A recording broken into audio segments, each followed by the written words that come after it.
Tu es en plein établissement et là, boum, une question arrive et elle ne te lâche plus. Est-ce que je peux commencer à fréquenter quelqu'un? Et si oui, quand? Comment? Est-ce que je suis prêt? Rien que d'y penser, ça peut faire un peu flipper, non? Soyons vrais 2 secondes. Quand on sort d'une dépendance au sexe ou à la pornographie, on traîne avec nous tout un passé. On a pu manipuler, séduire pour combler un vide, disparaître après un rendez-vous, mentir, jouer un rôle, peut-être qu'on a utilisé le charme comme une stratégie. Peut-être qu'on s'est raconté que si cette personne incroyable m'aime, alors ça veut dire que je vaux quelque chose. Ouais, ça pique de l'admettre, mais c'est réel. La première base, c'est l'honnêteté, pas seulement avec l'autre, avec soi-même. En psychologie, on sait que le cerveau adore se raconter des histoires pour éviter l'inconfort. Il minimise, il justifie, il embellit. C'est un mécanisme de protection. Mais dans le rétablissement, ce mécanisme peut devenir un piège. Alors on ralentit, on observe. On se demande, est-ce que je veux fréquenter quelqu'un pour partager ou pour combler un manque? Parce que la dépendance, au fond, c'est souvent ça, une tentative de réguler une émotion trop intense. Stress, solitude, honte, ennui. Le cerveau cherche un shoot rapide de dopamine. Et la rencontre amoureuse peut devenir un nouveau produit. Les messages, les regards, l'excitation du premier rendez-vous, ça active les mêmes circuits de récompense. Et oui, le cerveau ne fait pas toujours la différence. C'est pour ça que prendre son temps, ce n'est pas être faible. C'est être intelligent. Neurobiologiquement, plus on laisse de l'espace entre l'impulsion et l'action, plus on renforce le cortex préfrontal, la zone qui gère les décisions conscientes. En gros, tu reprends les commandes, tu ne réagis plus en pilote automatique, tu choisis. Alors, concrètement, comment savoir si c'est le bon moment? Déjà, est-ce que tu continues ton travail de rétablissement? Est-ce que tu parles à ton parrain, à des personnes de confiance? Est-ce que tu peux entendre un non sans t'effondrer?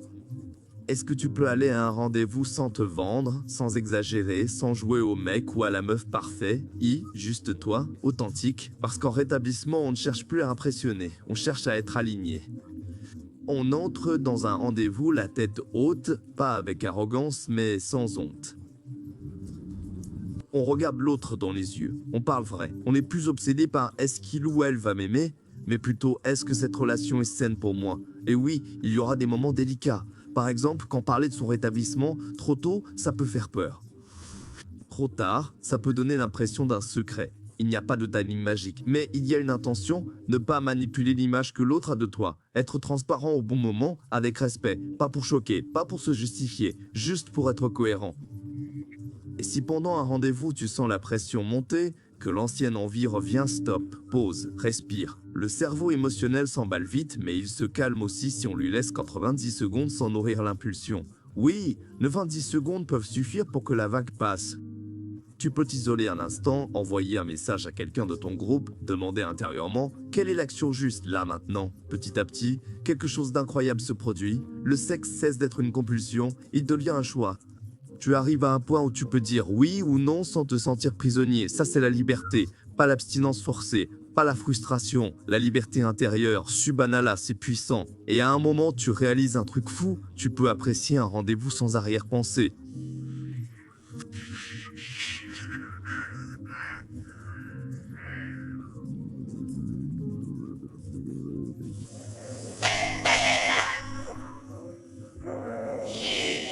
Ou même à l'abstinenti intérieur forte combat, à l'absustration, à la boissier propre aussi, à la bention, à la d'expérience antérieure. Et à cocarant derrière si et des beaux cassiocos, pourquoi? Et des beaux garçons tu, faut au rendez-vous sans arrière-pensée. Juste rire, juste discuter, juste découvrir l'autre. Tu n'es plus là pour passer un test ou valider ta valeur. Tu es là pour partager un moment. Tranquille, normal, humain. Mais attention, le rétablissement ne s'arrête pas parce que tu as rencontré quelqu'un. Au contraire. C'est là que le vrai travail continue. Est-ce que tu restes connecté à ta puissance supérieure, à ton cadre, à tes limites? Ou est-ce que tu recommences à t'oublier pour plaire? Parce que parfois, la rechute ne commence pas par un acte.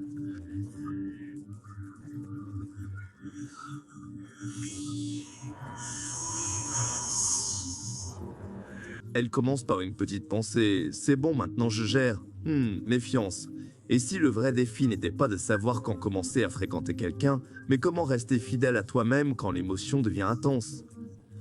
Dis-moi en commentaire, selon toi, quel est le signe le plus clair qu'une personne est vraiment prête à entrer en relation pendant son rétablissement?